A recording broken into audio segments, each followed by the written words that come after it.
आउज़ुबिल्लाहिमिनश्शैतानिर्रजीम बिस्मिल्लाहिर्रहमानिर्रहीम अस्सलामु अलैकुम वरहमतुल्लाहि वबरकातुहू। द ड्रीम ऑफ इस्लाम में खुश आमदीद। एक ऐसे कौम जो हज़रत सैयदना इमाम महदी की मदद के लिए दज्जाल फितने से निबरत आज़मा होने के लिए आसमान से उतरेगी, वो कौन सी कौम होगी और उसका कहाँ से ताल्लुक़ होगा। वीडियो में आगे बढ़ने से पहले लाइक, सब्सक्राइब, शेयर की मुतमन्नी हूँ।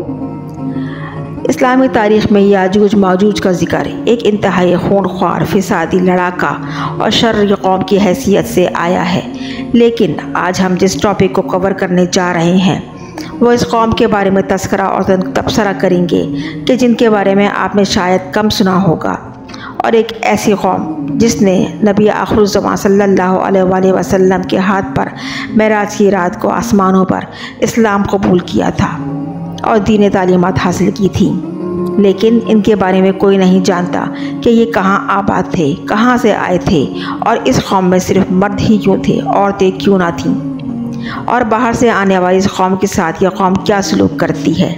साथ साथ एक ऐसी कौम का भी तस्करा करेंगे कि जो पहले से बताई गई कौम की दुश्मन है और हमा वक्त यही कौम सब उनको कत्ल करने की कोशिश में लगी रहती है। इस बात का जिक्र करना भी ज़रूरी है कि याजूज माजूज और वो दोनों कौमें जब इनके सामने इस्लाम पेश किया गया तो इन तीनों कौमों ने इस दीन इस्लाम में दाखिल होने के बारे में क्या जवाब दिया। मगर इन सब बातों में एक हिस्ट्री जो किसी हद तक किसी दौर में मुतनाज़िया भी रही है और मुख्तलिफ मकतबा फ़िक्र ने अपने अपनी तालीमात और अपने अपने अक़ायद के लिहाज से इन बातों को पेश किया है। मुतनाज़िया होने की वजह से ज़्यादातर मौज़ू ये बहस में नहीं लाए गए, लेकिन हम इनको अहादीस और मुहक्किकीन और जो मुस्तनद किताबें हैं उनके थ्रू इस टॉपिक को कवर करने की कोशिश करेंगे।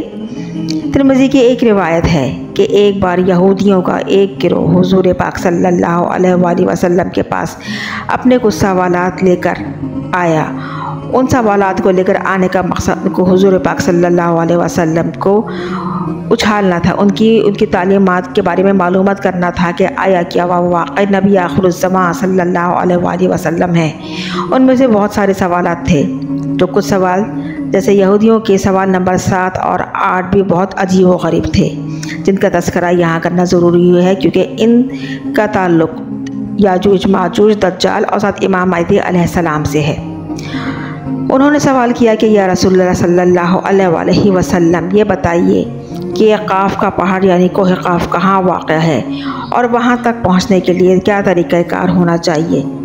ये सवाल यहूदियों ने जब पूछा तो हुज़ूर पाक सल्लल्लाहु अलैहि वसल्लम से उन्होंने ये भी पूछा कि ये बताइए कि क़ाफ़ के पहाड़ों में किस तरह के लोग आबाद हैं और वहाँ रहने के लिए, उनकी ज़िंदगी गुजारने के लिए क्या तरीक़ाकार है। जिस पर रसूल खुदा सल्लल्लाहु अलैहि वसल्लम ने इरशाद फरमाया कि क़ाफ़ के पहाड़ इस पूरी ज़मीन के इर्द गिर्द कुछ इस तरह फैले हुए हैं कि जैसे उंगली में पहनी हुई अंगूठी पूरी उंगली को अहाता किए रखती है। क़ाफ़ तक पहुंचने का सफ़र नहायत कठिन और मुश्किल है और आज तक इंसानी तारीख़ में सिर्फ़ 3 लोग इस पहाड़ तक पहुंच पाए हैं। वहां पहुंचने के लिए 4 महीने का एक कठिन वक्त और सफ़र दरकार है, जो कि सिर्फ अंधेरे यानी तारीकी में पैदल चलकर ही होता है। यही वजह है कि वहाँ आज तक कोई आम ज़ीरो इंसान नहीं पहुँच पाया। क़ाफ़ के पहाड़ों में जो शहर आबाद हैं उनमें से एक शहर का नाम जबलिका जबकि दूसरे शहर का नाम जबलिसा है। ये दोनों शहर क़ाफ़ के पहाड़ों में मौजूद हैं और उनमें से एक शहर मशरिक़ में तो दूसरा शहर मग़रिब में है। दोनों शहरों में एक ही कौम के अफराद रहते हैं और ये दोनों शहर पूरी तरह ज़मरुद के बने हुए हैं। क़ाफ़ का पहाड़ी सिलसिला भी पूरी तरह ज़मरुद से ही बना हुआ है और इसी की वजह से हमें आसमान का रंग नीला दिखाई देता है। तारीख़ में सिर्फ़ एक बार हज़रत हूद अलैहिस्सलाम की 3 उम्मती क़ाफ़ के पहाड़ों तक पहुँचने में कामयाब हुए थे और इस कौम ने इन पर बेतहाशा तशद्दुद किया और उसी तशद्दुद की वजह से वो लोग वहाँ से निकल भी ना पाए और वहीं वफ़ात पा गए। यहाँ ये वाज़ेह रहे कि ये तमाम अल्फाज हर्फ बहर्फ उस हदीस से अख़ज़ किए गए हैं जो कि हवाला देने के लिए तारीख़ तिबरी से लिए गए हैं।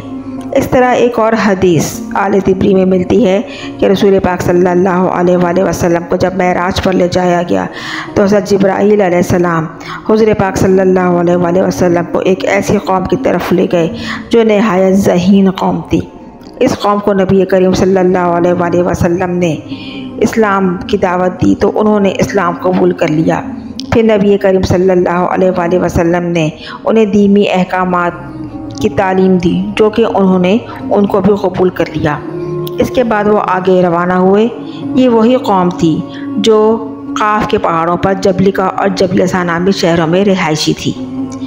अगले पड़ाव में हज़रत जिब्राईल अलैहिस्सलाम को एक ऐसी कौम की तरफ ले गए जो पहली कौम की दुश्मन थी और इस कौम के दो हिस्से थे। ये दोनों कौमें काफ के ऐसे इन रहने वाली कौमों की शदीद तरीन जानी दुश्मन थी। जब नबी करीम सल्लल्लाहु अलैहि वसल्लम ने दोनों कौमों पर इस्लाम पेश किया और दीन हक़ की तालीमात पेश की तो उन्होंने इस्लाम कबूल करने से सफ़ा इनकार कर दिया। इसके बाद नबी करीम सल्लल्लाहु अलैहि वसल्लम हज़रत जिब्राईल अलैहिस्सलाम के हमरा याजूज माजूज तक जा पहुँचे। याजूज माजूज उन दो पिछली कौमों से भी ज़्यादा खूनख्वार, शर्री और फिसादी थे और बदलिहाज साबित हुए थे। जबकि नबी करीम सल्लल्लाहु अलैहि वसल्लम ने याजूज माजूज पर इस्लाम पेश किया तो उन्होंने नहायत हठधर्मी और बदलिहाजी का सबूत देते हुए इस्लाम कबूल करने से इनकार कर दिया। फिर नबी करीम सल्लल्लाहु अलैहि वसल्लम वहाँ से मेराज या बाकी सफ़र को तय करने के लिए आगे बढ़ गए। यहूदियों के दूसरे सवाल का जवाब पर हुज़ूर पाक सल्लल्लाहु अलैहि वसल्लम ने इरशाद फरमाया कि क़यामत के दोनों काफ के दोनों शहर ज़मरुद के बने हुए हैं और काफ में रहने वाले शहरों के वालों के तमाम मर्द हैं, उनमें कोई औरत, कोई बच्चा, कोई बूढ़ा, कोई भी नहीं है। इन मर्दों में से हर वक्त 1000 मर्द दोनों शहरों के चारों तरफ बने हुए किलों पर पहरा देते रहते हैं, क्योंकि इन्हें याजूज माजूज और पहले वाली जो दो शर्र कौमें हैं उनकी जानिब से हर वक्त हमले का ख़दशा लगा रहता है। ये दोनों दुश्मन शर्र कौमें हर वक्त इस फिक्र में रहती हैं कि किसी तरह काफ के पहाड़ों में मौजूद इन दोनों शहरों जबलिका और जबलसा को लूट कर वहाँ के ख़जाने हासिल करें।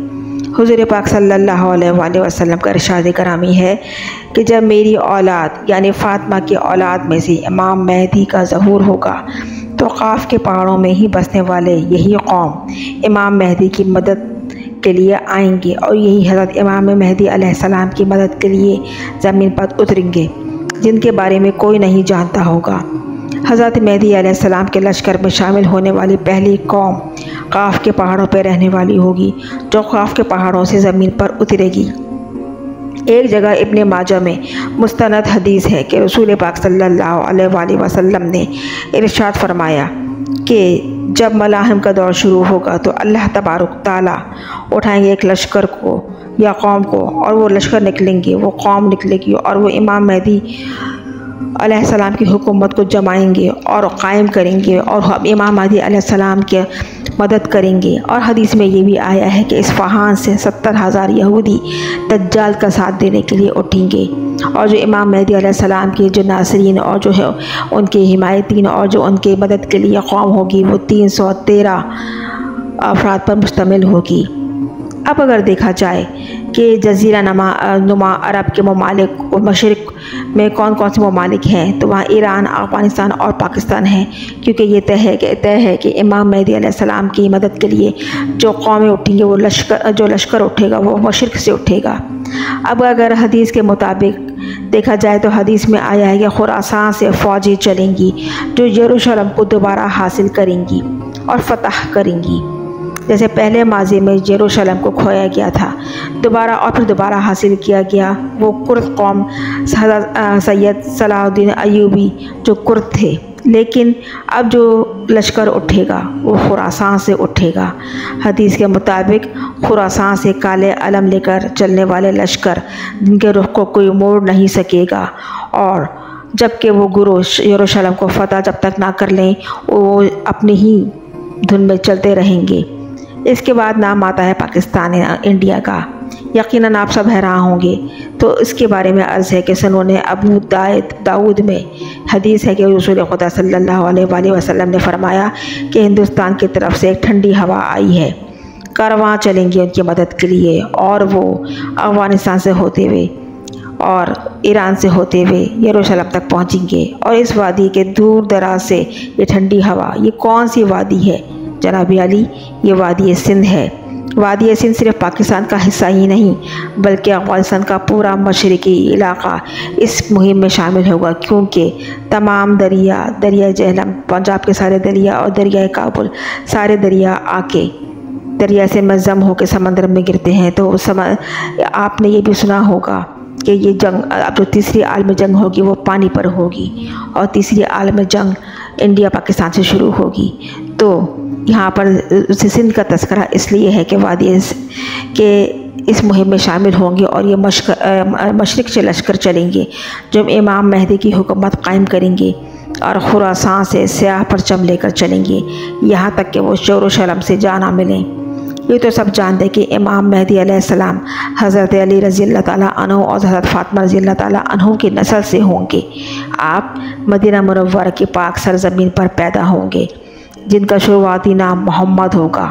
आपके वालिद का नाम अब्दुल्ला और वालिदा का नाम आमना होगा। मदीना में पैदा होने के बाद आप बैतुल मक़दस की तरफ चले जाएंगे। जब इमाम मेहदी ख़ुद को ज़ाहिर करेंगे तो उस वक्त आपकी उम्र 40 साल होगी, और अपने हुलिये और हाल से आप हुज़ूर पाक सल्लल्लाहु अलैहि वसल्लम से मुतशाबे होंगे। आपके हाथ में हुज़ूर पाक सल्लल्लाहु अलैहि वसल्लम की तलवार हक़ होगी और उनके दूसरे हाथ में मुसलमानों का परचम होगा।